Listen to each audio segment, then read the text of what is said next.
giving us a roadmap for what the poll numbers are going to do.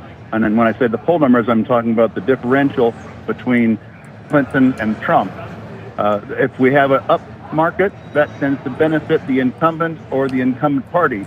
We have a down market that shows dissatisfaction with the current life state, and that tends to favor the challenger party. We're seeing that again this year. The last 2 weeks has seen the market just chopping violently sideways, and so that's what I'm expecting to see in the poll numbers for the next week or two. If we get the standard October dip that happens in election years with the no incumbent running for election, then we should see a big swing in the poll numbers toward Trump. And then as the market rebounds from that, then it should swing back the other way. And so right now the election's going to be too close to call. But we'll get more information on that as the Dow draws us that roadmap during the month of October. Is the correlation breaking down here, Tom? No, it's working great. It's just that the market's been chopping sideways, and so it's not really giving us much information about which direction the poll numbers are gonna go. The poll numbers are likely to fluctuate just like the market's been fluctuating over the last 2 weeks. It's been working this way ever since 2000's election, and it's working again this time pretty nicely. You say since the 2000 election, Tom. If you look back beyond that, it seems like one of the issues, I think, with a lot of these kind of election year analyses is that there really just haven't been all that many presidential elections to get you to a point of statistical significance.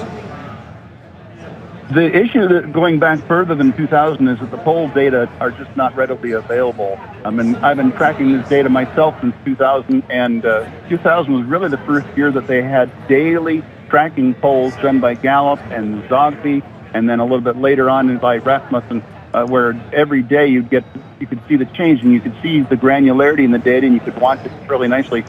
Going back to 1996 or 92, they just didn't have the information technology available to be able to track the polls that closely. So it's only a product of the information age that we get to see so well exactly what the poll numbers are looking like. Tom, if you take the politics out of it and just take a look at the charts, what are you seeing in the month of October, in the month of November? And does it line up with what the political cycle is telling you?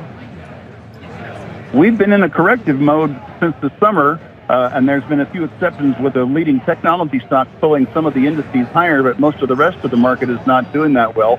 That corrective mode is due to last until about the midpoint of October, and it could see a nice final swoon downward to finish out that corrective mode. And then I'm seeing big uptrends after that midpoint in October and into 2017. But right now, October 3rd is not the moment to catch that new uptrend.